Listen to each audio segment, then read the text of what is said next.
들어가는 질문은 하나님께서 궁극적으로 이루시는 게 뭘까요? 이 모든 이 복잡하고 이런 걸 통해서 하나님이 최종적으로 이루시는 건 뭐를 이루시는 걸까요? 예?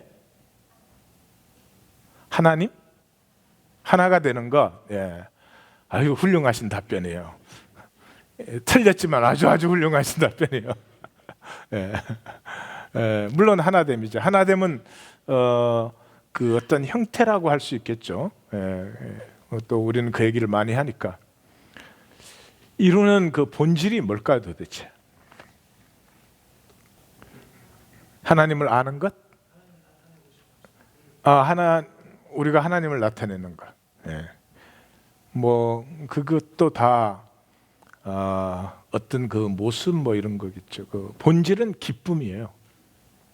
하나님이 궁극적으로 이루시는 건 천지에 하나님과 우리가 함께 된 하나 된 그 기쁨이 충만하게 하는 것입니다. 기쁨을 이루고 있어요. 그래서 이 기쁨이 속 사람의 본질입니다. 기쁘면 총체적이에요. 기쁠 때는 80%는 기뻐하고 20%는 아직까지도 뭐에 불만스러워. 그럴 수 없어요. 그냥 기쁠 때는 총체적으로 기쁜 거죠. 우리의 삶은 세상에 중독이 되어 있습니다. 아니, 중독 정도가 아니죠. 세상으로 젖어 있고 찌들어 있고 세상으로 만들어진 게 우리의 생명이에요. 그래서 이렇게 믿는다는 말을 쉽게 생각하셔서는 안 돼요. 우리는 늘 우리 인류 역사 전체가 그러니까 하나님을 믿는다는 것을 우리의 그 세상에 속한 모습으로 하나님하고 관계하기가 힘들고 어렵고 불가능하고 이러기 때문에 항상 이게 종교를 만들어 놓죠. 우리식으로 하나님과 뭘 하는 거죠. 근데 하나님은 항상 구약 전체를 통해서 그 나하고는 아무 상관이 없는 거라고 그렇게 말씀하시죠. 그래서 그 세상의 중독 정도가 아니라 이렇게 쩔어 있는 우리가 자유할 수 있는 그런 길이 없습니다. 유일한 이 세상 중독에서 자유할 수 있는 치료제가 기쁨이에요. 기쁨이 있으면 세상 것이 더 이상 상관이 없습니다. 이런 말을 할 때 이 겉사람과 속사람이 평행하다는 말을 항상 기억하셔야 됩니다. 겉사람도 세상 것 필요 없어 이런 기쁨을 생각할 수 있죠. 그래서 막상 현실에 문제가 되었을 때는 전혀 달라지는 거죠. 그래서 기쁨의 반대는 뭘까요? 기쁨의 반대. 기쁨의 반대는 허기짐이에요. 허기짐이에요.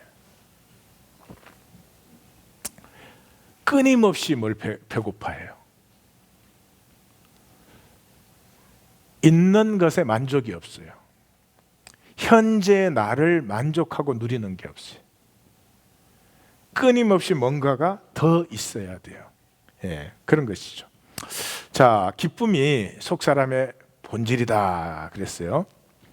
그래서 성경을 보면 우리는 그냥 읽었지만은 사실 성경을 읽어보면 기쁨이란 단어가 엄청나게 많이 나옵니다.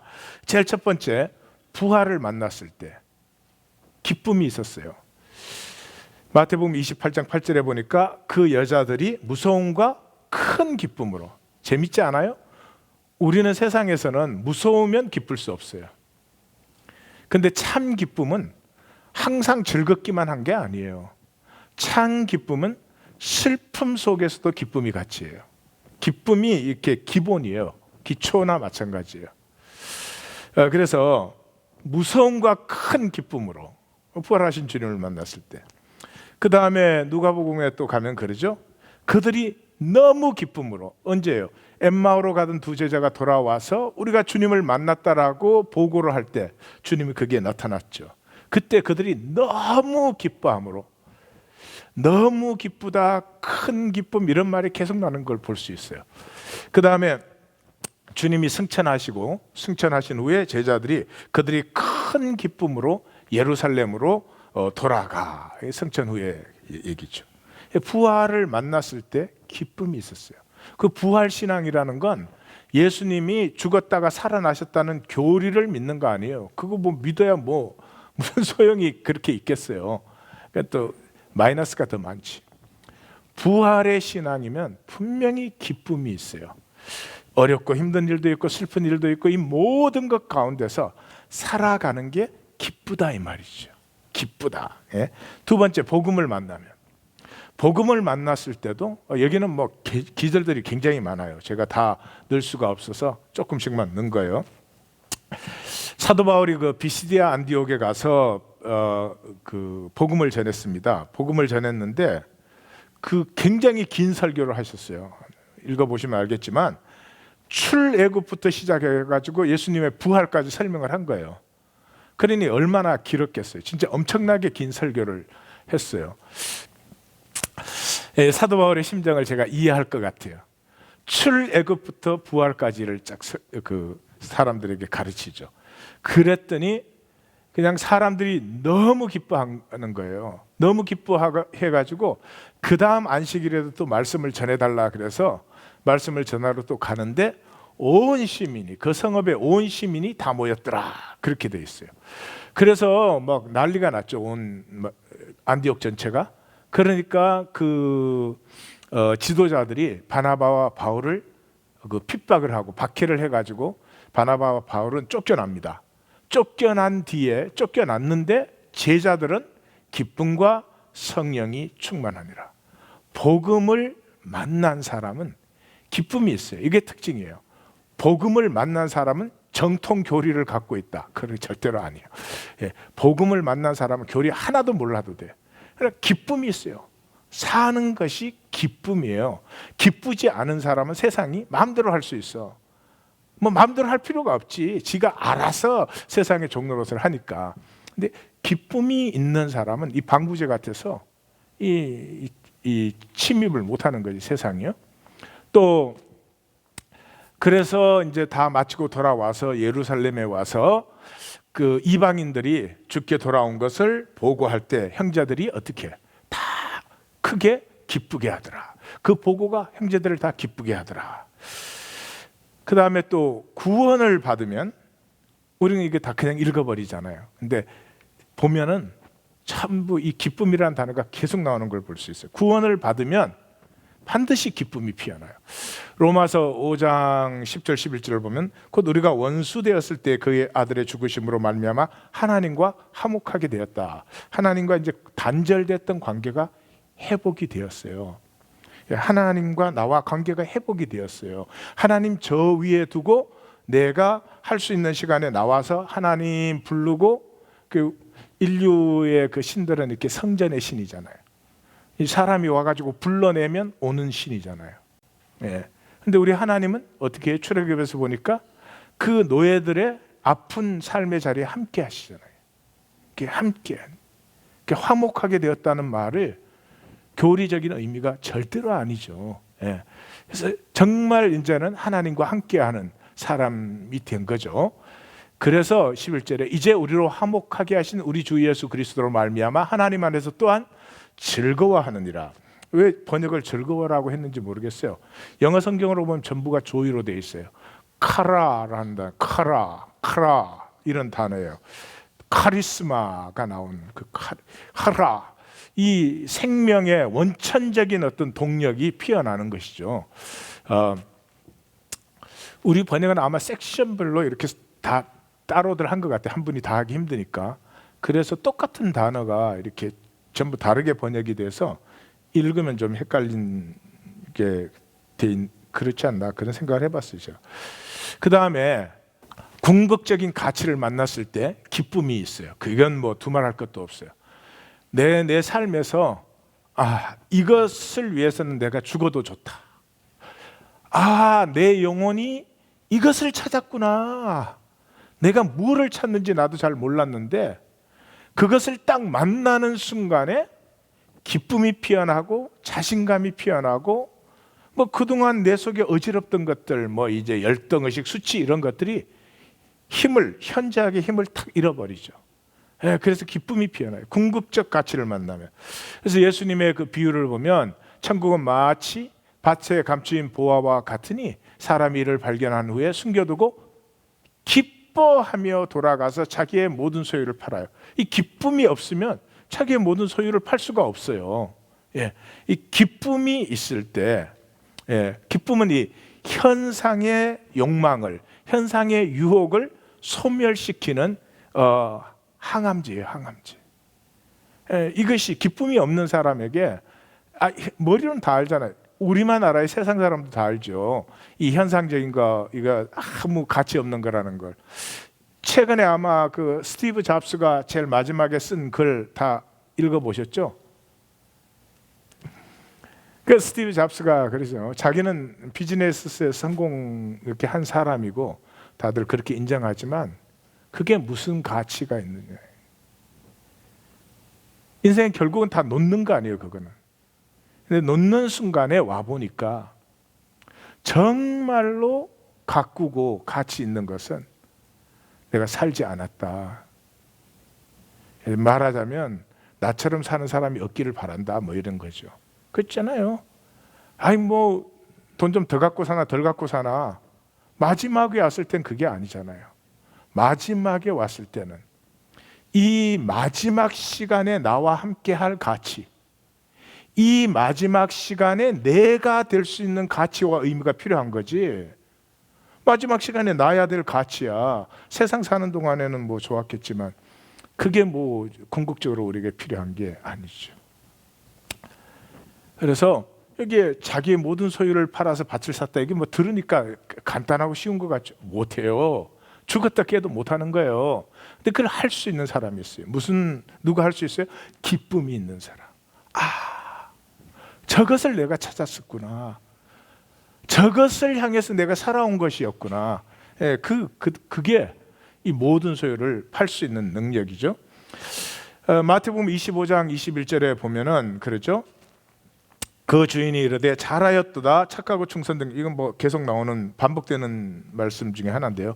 착하고 충성된 자나 내가 적은 일에 충성하였으며 내 주인의 즐거움에, 여기도 똑같이 joy, 카라예요, 카라.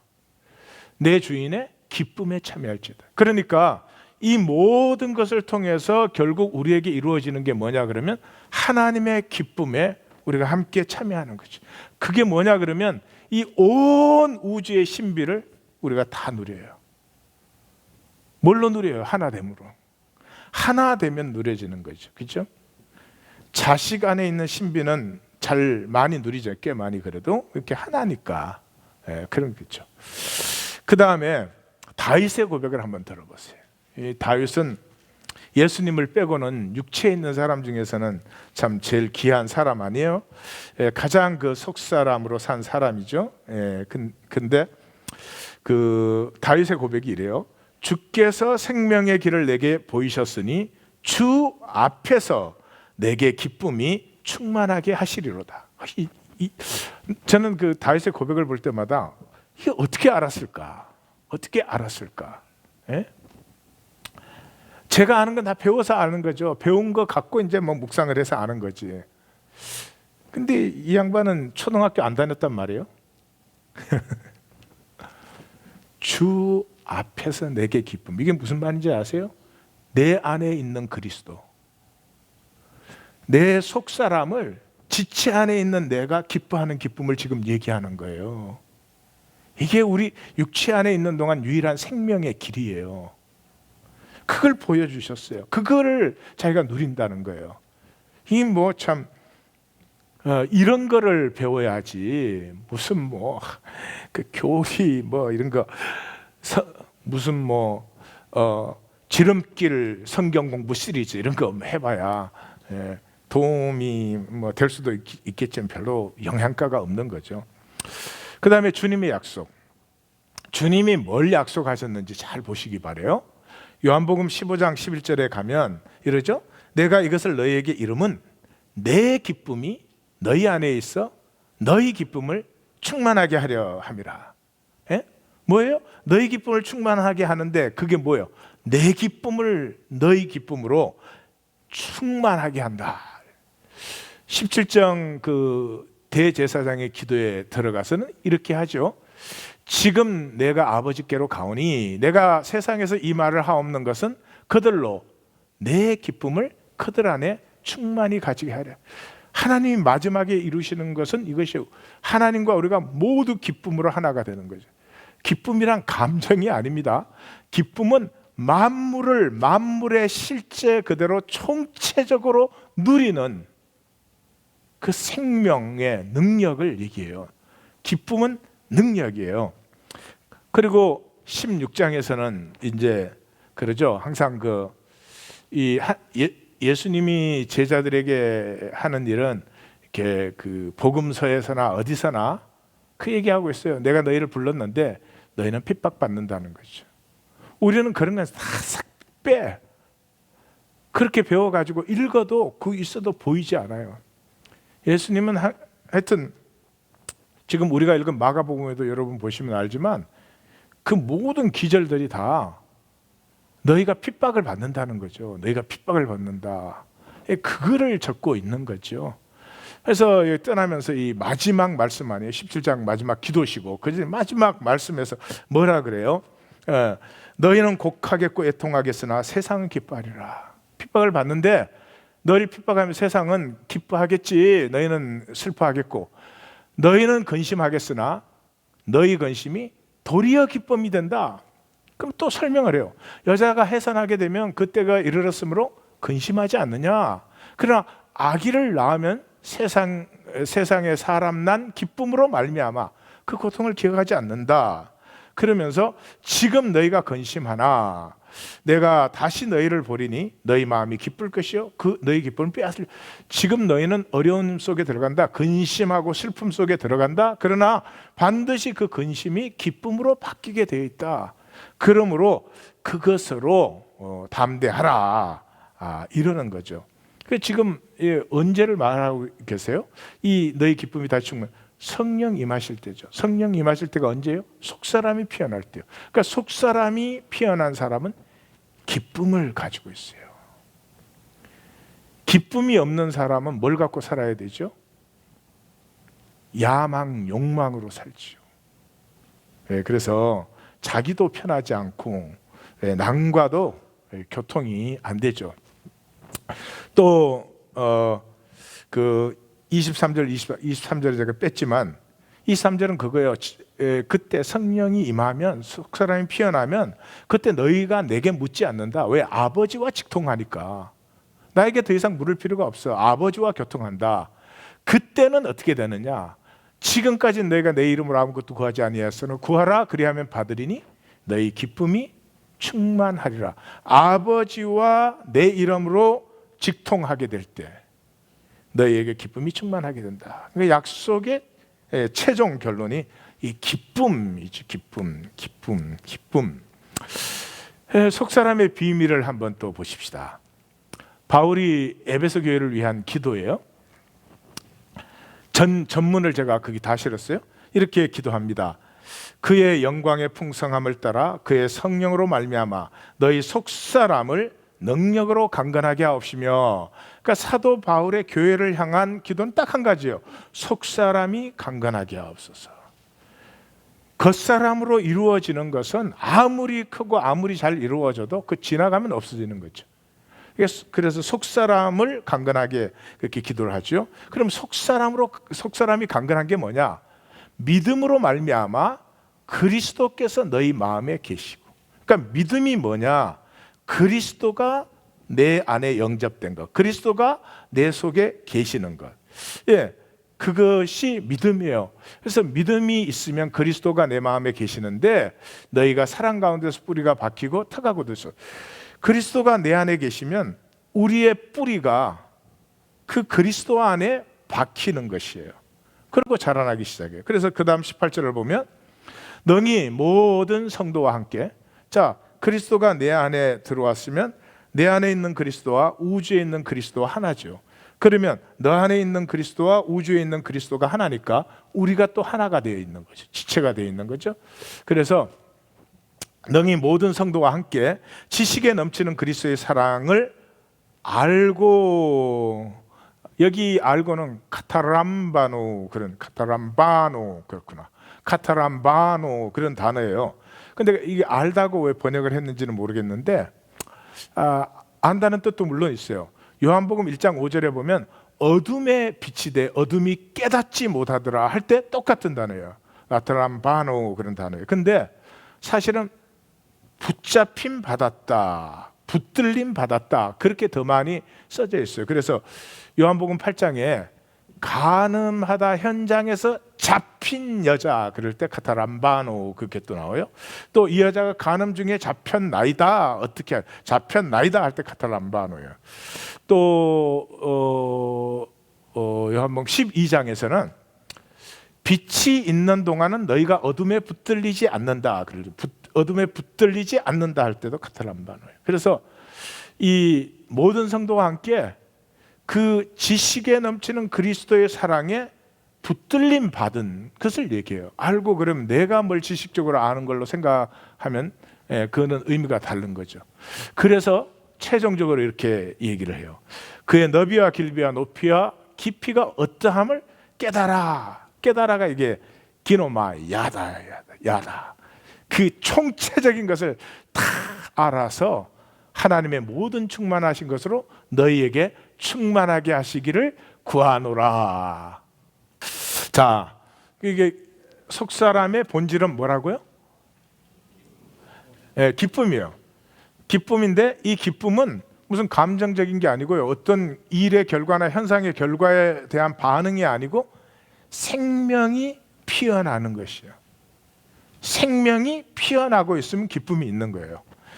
그래서 뭐 현상적인 것에 대해서 별로 영향을 안 받고 장성하면 뭐 전혀 완전히 자유해지겠죠. 그래서 이 기쁨이 속사람의 뭐다? 본질이다.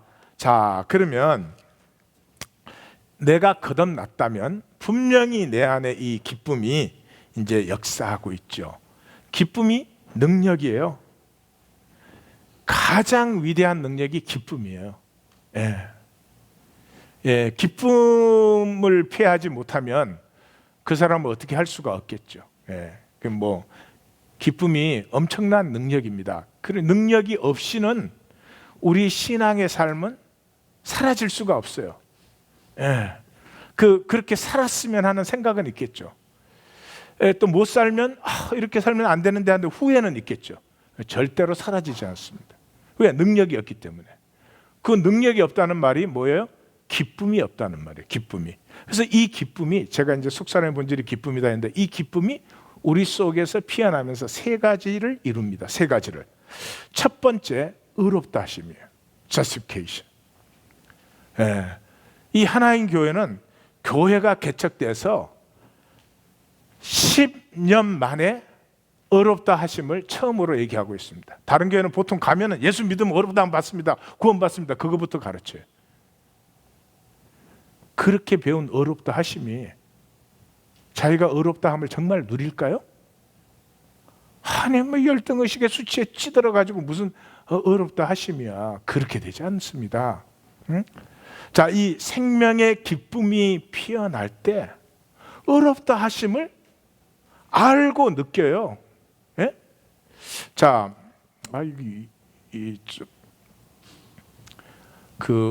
우리 애들을 보면 그래요. 이렇게 이제 엄마 아빠가 자기들을 사랑하는 걸 알죠. 그러니까 때때로는 좀 미안해야 될 때 너무 당당해. 내가 무슨 말 하는지 알겠죠? 지가 좀 미안해야 될 상황인데도 전혀 그런 것 없이 뭐 하여튼 우리한테 짜증 부릴 것만 짜증을 내. 그것도 또 이쁘게 받아주지. 마치 그런 비슷한 거예요. 의롭다 하심이라는 건 논리가 아닙니다. 뭐야 내가 예수를 주라고 고백했기 때문에 뭐가 하나님이 이렇게 그런 논리로 이해해 무슨 소용이 있어요? 아니야. 그 하나님의 사랑을 만남으로 말미암아 그냥 그 사랑 안에서 I am okay. 내 이 모든 부족함과 뭐 이런 것에도 불구하고 I am okay. 그런 그 생명을 느끼는 거예요. 도덕적인 거, 종교적인 것 훨씬 이상이에요. 그래서 예수님을 영접했다 그럴 때 이 영접은 말이죠, 무슨 현상적인 얘기를 하고 있지 않아요. 내 속에서 예수님을 딱 만나는 순간에 우리는 예수님 이렇게 단어를 쓰니까 이 또 무슨 뭐를 생각하는데, 예수님을 딱 만나는 순간에 그거를 알아요. 이렇게 설명으로 아는 게 아니라, 내 존재의 갈망, 내가 목말랐던 그분, 그 사랑, 그것, 그런 것조차도 분명하지 않아요. 그러나 분명히 알아요. 이게 살 길이구나. 이게 살 길이고, 아무것도 몰라. 그런데 이게 살 길이구나. 내 존재가 목말라 했던 그것을 만나요. 그 다음부터는 이래요. 누가 죽일 놈이라 그래도 상관없어요. 이제부터는 살아볼 만해. 이제부터는 살고 싶은 마음이 나와요. 이것을 의롭다 하심이라고 말하는 거예요. 이거를 말의 논리로 바꿔가지고 교리화 시켜놓고 그거 이해하면 의롭다함을 얻었다 이렇게 말하면, 의롭다함을 받은 사람은 수도 없이 많은데 능력은 뭐 없으니 그 어떻게 참 민망스러운 일이 되는 거죠. 여러분, 세상 속에 육체로 살고 있는 우리가 하나님을 믿는다는 건 기적이에요. 기적이에요. 내가 아무리 똑똑하고 능력이 있어도 되는 일이 아니고, 내가 천하의 자격이 다 있어도 되는 일이 아닌데 어떻게 내게 믿음이 생겼지? 어떻게 내게 믿음이 생겼을까? 신비예요, 신비.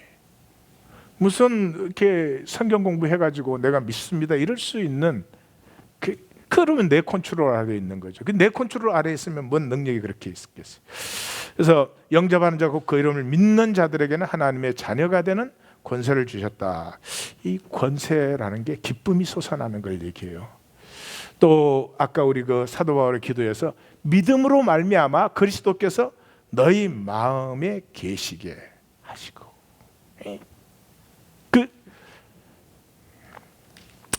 그리스도와 나와의 그 만남, 부딪힘, 열림, 하나됨, 신비해요. 말로 설명할수록 오해시켜요. 그러나 한 가지 확실한 건 있어요. 의롭다 하심을 얻었다 그럴 때 그게 절대 논리적인 것이 아닙니다. 딱 만나는 순간에 이제는 살아보자, 살고 싶다. 내 모든 것이 절망적이어도, 내 전체가 제약되어도 이제는 살 길이 열린 거 알아요. 이제는 살아보고 싶어요. 뭘 향하고 싶은 것이 있고, 그런 것이다. 두 번째, 이 기쁨에서 피어나는 거죠. 두 번째, 이 기쁨에서 피어나는 게 sanctification이에요. 거룩하게 하심이에요. 거룩하게 하심이에요. 이거는 자, 이제 내가 이렇게 거듭나지 않아요? 거듭나면 내 안에 겉사람과 속사람 둘이 생긴단 말이죠. 그러면 지체 안에 있는 나가 내 안에 임하신 그리스도를 바라봐요. 근데 이 그리스도는 비밀이세요. 이렇게 탁 보면 그냥 금방 알아지지가 않아요. 그 이사야 선지자가 말하는 것처럼 그 참 메시아는 볼품이 없어 보여. 이 세상에 익숙한 나는 이 그리스도를 보면 이 별로 가치가 있는 것 같지가 않아요. 뭐 별로 중요하게 생각이 안 돼. 바깥에 뭐가 있다 이러면 굉장히 중요하게 이제 생각이 돼요. 여러분, 하나님의 세계가 주일날 봤죠. 하나님의 세계가 큰데 우리 사람이 만든 세상은 조그만해요. 우리는 동그라미 크게 그렸지만 실제로는 전보다 작지. 그 세상에 사는 사람이 하는 가장 중요한 일은 뭘까요? 세상에서 우리가 하는 일의 가장 중요한 일은 뭐예요?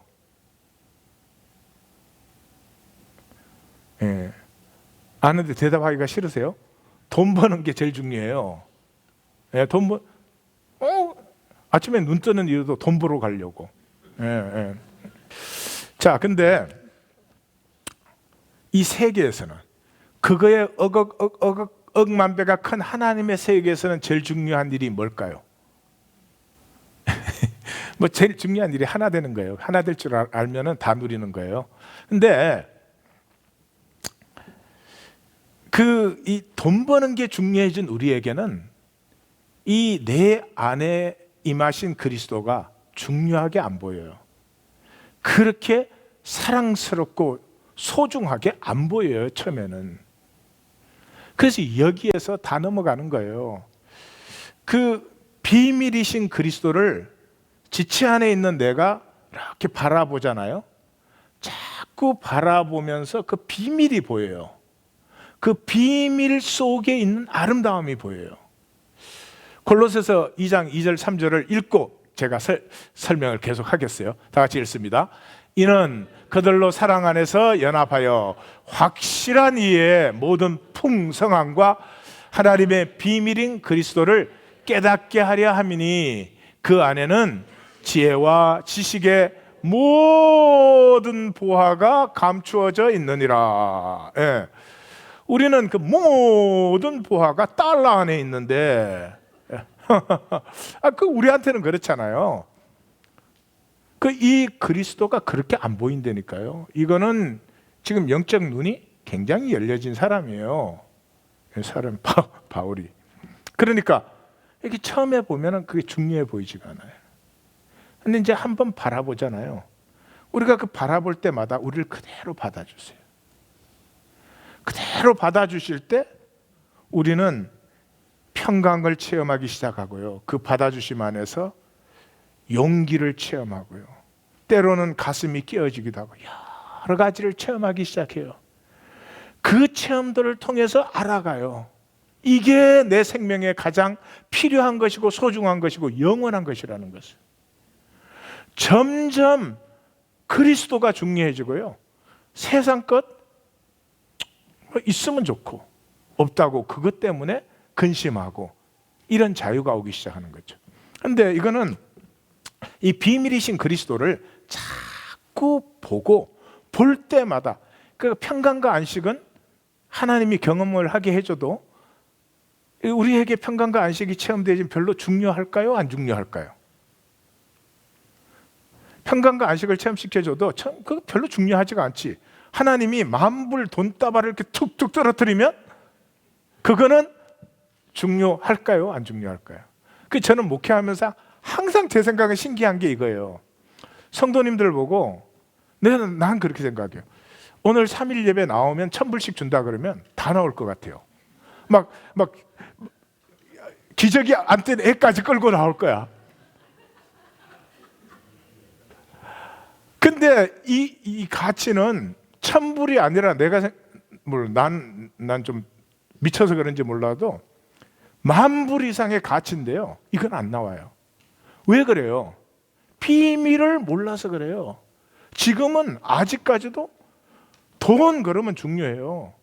뭐 세상에 이런 거 저런 거 하면 중요해 보이는데 이 그리스도 안의 은혜 이게 별로 중요해 보이지가 않아요. 예, 그래서 지체 안에 있는 내가 이렇게 내 안에 있는 그리스도를 이렇게 이 바라봄이 열려야 돼요. 이 바라봄이 열렸다는 건 이 비밀을 알기 시작한 거죠. 그러면 그 바라봄에서 이루어지는 게 드려짐이 이루어져요. 이게 성육되는 신성이에요. 그리스도가 내 육체 안에 거하실 수 있는 이유는 그가 육체 가운데 계신 분이었기 때문에 그래요. 육체 안에 어떻게 있는지를 아세요. 예, 우리 하나님이 부활하신 주님이 아니고 성부 하나님이 이렇게 설명을 하면 알아들으실려나 모르겠다. 성부 하나님이 이하권이 저렇게 나를 찾는데 그래 내가 너와 함께 해주지. 그리고 내 안에 딱 들어오면 나는 어떻게 될까요? 박살이 나버려요. 이 죄덩어리니까. 그런데 주님이 육체 안에 오셔서 죽으심으로, 예? 에베소서에 그렇게 말하죠. 죽고 부활하심으로 이제는 우리에게 선물로 임하실 수 있게 되었다, 이렇게 말합니다. 그래서 육체 가운데 거하셨던 그분이기 때문에 육체 안에 있는 우리에게 임하셔도 우리가 안 죽고 이렇게 멀쩡하게 있는 거예요. 근데 안 죽기는 안 죽지만 처음에는 어떨까요?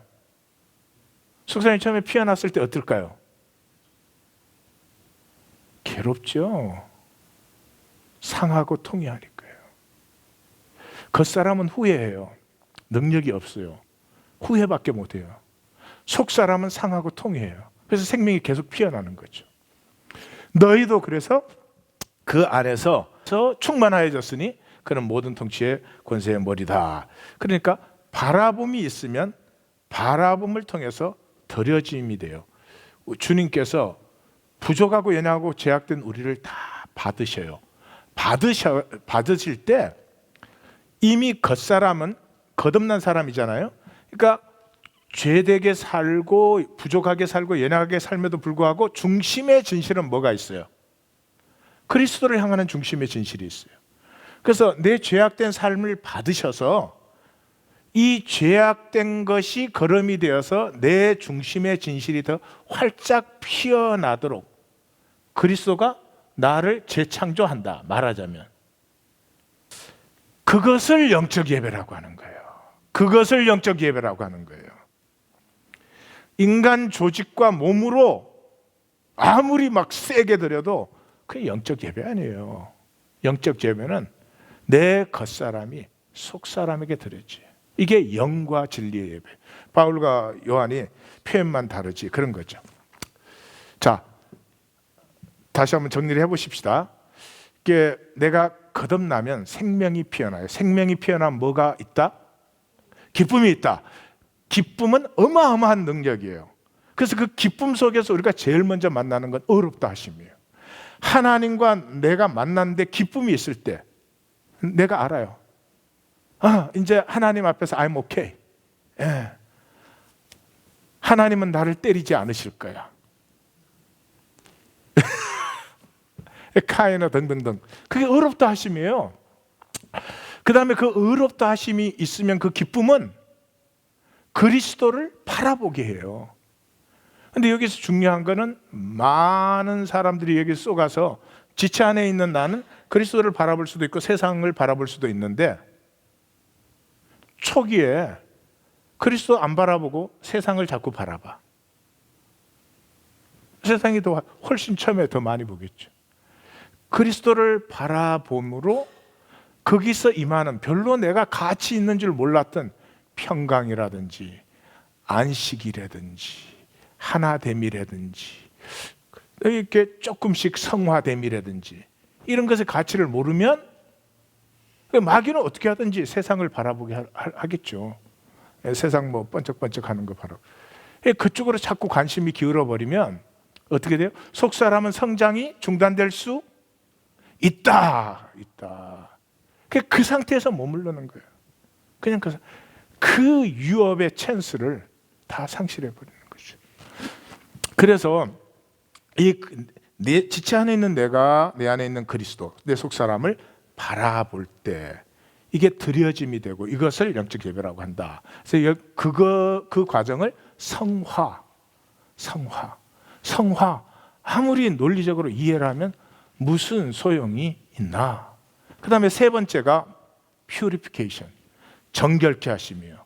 이 정결케 하시면 육체가 깨끗해지는 것을 말해요. 그걸 purification이라 그러는데 본질적인 의미는 생명을 누리기 시작하는 거예요. 그 기쁨이 내가 무슨 뭐 능력이 있고 이런 게 아니고 그렇게 할 수 있는 게 생명이 피어나는 길에 의롭다 하심과 성화와 이 정결케 하심이 반드시 나타나요. 그리스도를 바라보면. 그래서 생명을 누린다는 것은 가치와 의미를 피워내는 거죠. 정결하지 않은 가치는 절대로 영원하지 않습니다. 그럼 내가 뭐 가치를 많이 창조했어. 근데 그게 정결하지 않다. 그럼 다 시간 지나면 다 쓰러지는 거예요. 썩는 거예요. 영원한 가치와 의미는 정결함밖에 없어요. 그래서 생명이 피어나면서 그 영원한 가치와 생명이 내 삶을 통해서 이제 만들어지는 거죠. 그래서 히브리서 9장 13절을 보면은 염소와 항소의 피와 및 암송아지의 죄를 부정한 자에게 뿌려 그 육체를 정결하여 거룩해 하거든 하물며 영원하신 성령으로 말미암아 흠없는 자기를 하나님께 드린 그리스도의 피가 어찌 양심을 죽은 행실에서 깨끗하게 하고 살아계신 하나님을 섬기지 못하게 하고. 그 행실이란 말은 우리 몸을 깨끗게 하는 거죠. 그래서 우리의 하나님을 섬김은 육신의 섬김이 되면 안 돼요. 육체의 섬김이 되면 안 돼요. 로마서 8장 7절에 다 같이 읽어볼까요? 육신의 생각은 하나님과 원수가 되나니 이는 하나님의 법에 굴복하지 아니할 뿐 아니라 할 수도 없다. 디도서 3장 3절 같이 읽습니다. 우리도 전에는 육신에 속하여 어리석은 자요 순종하지 아니하는 자요 속은 자요 여러 가지 정욕과 행락에 종노릇한 자요 악독과 투기를 일삼은 자요 가정스러운 자요 피차에 미워한 자였다. 여러분들 이 기독교 시대에는 참 조심하셔야 됩니다. 우리가 예배 한번 드려도 다 섬김이죠. 섬김인데 육체의 정결함 없이 섬겨요. 왜? 사람끼리 모여 있으니까. 육체의 정결함 없이 섬기는 건 하나님과 어떻게 된다고요?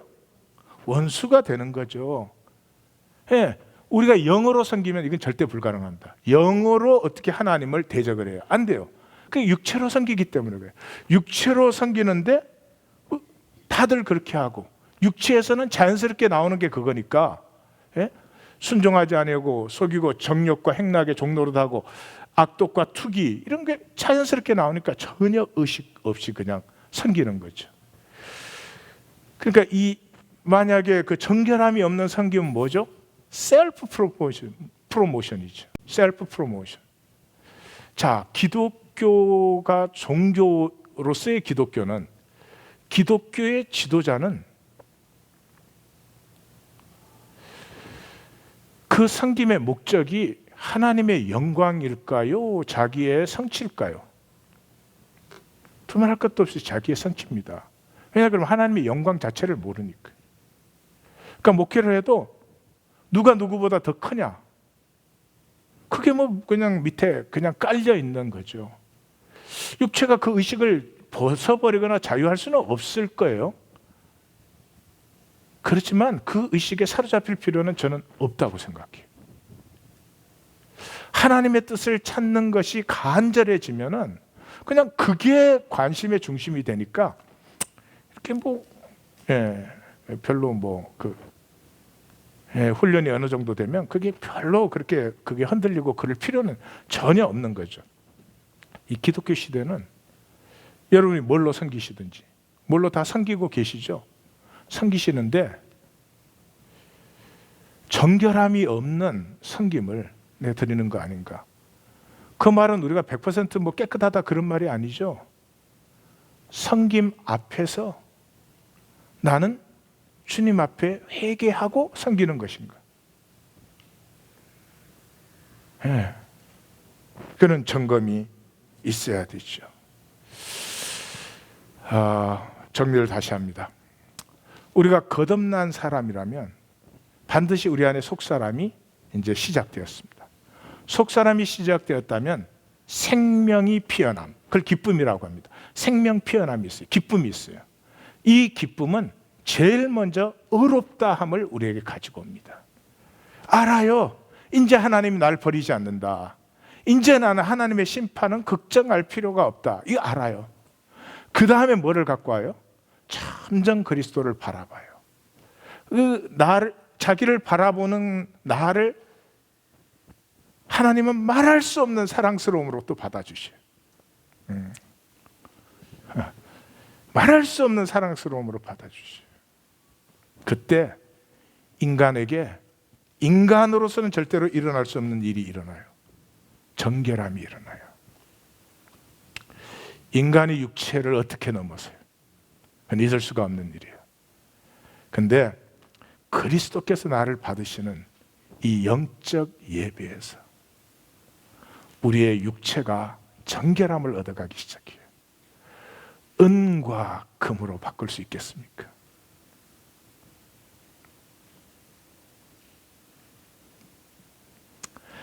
육체가 정결해져 가는 사람의 소망을 한번 생각해 보신 적이 있으십니까? 떳떳하고 담대합니다. 주님 만나는 그날이 기다려집니다. 순결한 신부로 예비되어져 가는 거죠. 우리 하나님 교회에서는 이것을 놓치시는 분이 있으셔서는 안 됩니다. 인도자를 못 만났으면 할 수 없지만 인도자가 죽을 힘을 다해서 인도를 하겠다는데 그거 못 받으면 손해가 크다. 이제는 때가 되었습니다. 우리 마지막 찬양하고 같이 기도하도록 하겠습니다.